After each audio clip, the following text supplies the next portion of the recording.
75 years ago, the skies over Europe were a terrifying theater of war, and a new predator had just appeared, sleek, fast, and deadly.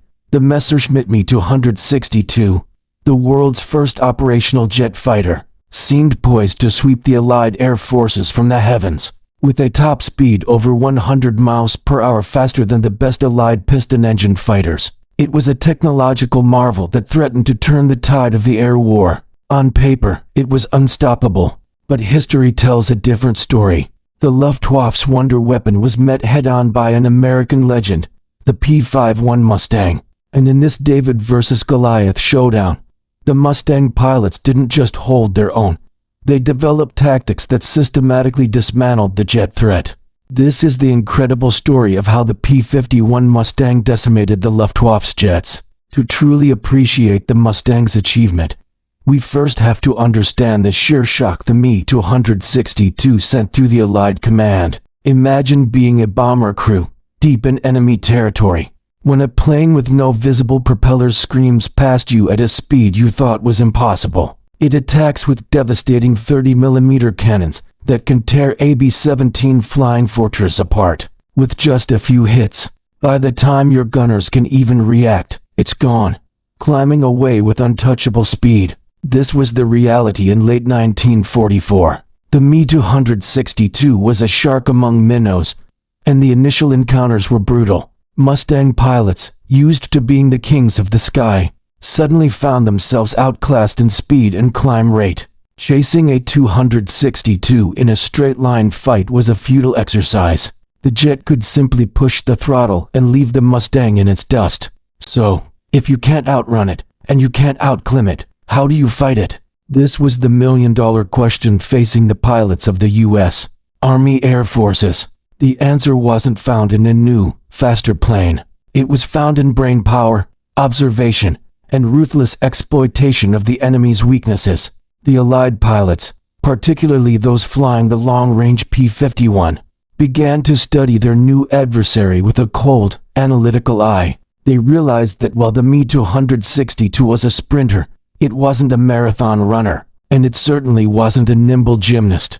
Its revolutionary Junkers Jumo 004 jet engines, while powerful, were also its Achilles heel. These early jet engines were notoriously unreliable and fragile. They were slow to respond to throttle changes, a phenomenon known as spooling up. A Mustang pilot could jam his throttle forward and get instant power from his Packard Merlin engine.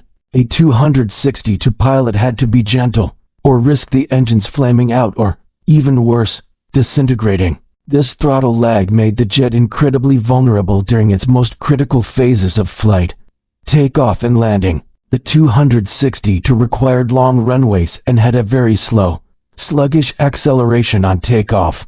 It was a sitting duck. Likewise, on final approach for landing, the pilot had to reduce power and fly slowly, with his landing gear and flaps down, making him an easy, predictable target. This is where the P-51 pilots struck. They turned the German airfields into hunting grounds.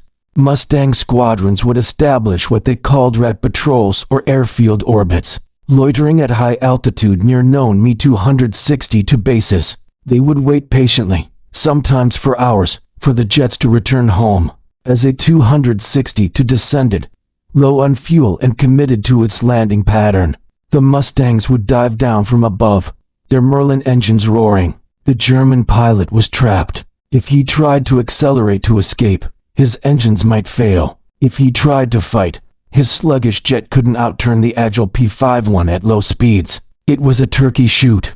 Famous aces like Chuck Yeager scored some of their jet kills exactly this way, pouncing on helpless Tu-62s as they approached their runways. The airfields themselves became death traps. Allied intelligence worked tirelessly to identify every base the jets operated from. P-51s and P-47 Thunderbolts would strafe these fields relentlessly, destroying the jets while they were on the ground, refueling, or undergoing maintenance. They bombed the runways, making it impossible for the jets to take off or land safely. The strategy was simple and brutal. If you can't kill the jet in the air, kill it in its nest. This campaign of attrition was devastatingly effective. More Me-262s were destroyed on the ground than were ever shot down in air-to-air combat. The Luftwaffe's pride was being systematically dismantled before it could even get airborne. But what about fighting them in the air, away from the airfields? Here, the P-51 pilots had to rewrite the rulebook of aerial combat. Head-on passes were one of the few situations where the odds were evened. The combined closing speed was enormous, requiring incredible reflexes and marksmanship. But the Mustang 650 caliber machine guns could be just as deadly as the 262's cannons if they hit. However, the most successful tactic was exploiting the Mustang's superior maneuverability, especially its turning ability. A cardinal rule quickly emerged: never, ever try to follow a 262 in a climb or a dive. Instead, if a jet attacked and zoomed away, Mustang pilots learned to brake hard into a turn. The 262, with its high-speed design and less effective controls at certain speeds, couldn't turn as tightly as the P-51. Often, the German pilot, confident in his speed, would loop around for another attack. The Mustang pilot, having completed his tight turn, would now be in a position to face the jet head-on for a second pass, or even get a snapshot as it flew by. It required immense discipline to let the faster plane go and reposition, instead of giving in to the instinct to chase. Top American aces developed their own variations. Lieutenant Colonel John C. Meyer, a leading ace, advocated for teamwork. A squadron of Mustangs could use a tactic called the Luftwaffe circle, where the fighters would form a defensive circle, each plane covering the tail of the one in front. When a jet attacked, it would have to fly through a curtain of .50 caliber fire, no matter which plane it targeted.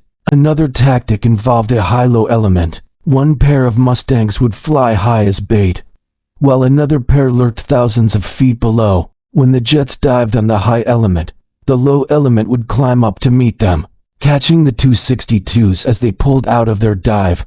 At their most vulnerable, these tactics, born from experience and shared among squadrons, turned the P-51 from a victim into a highly effective jet killer. The Mustang had one more crucial advantage: numbers.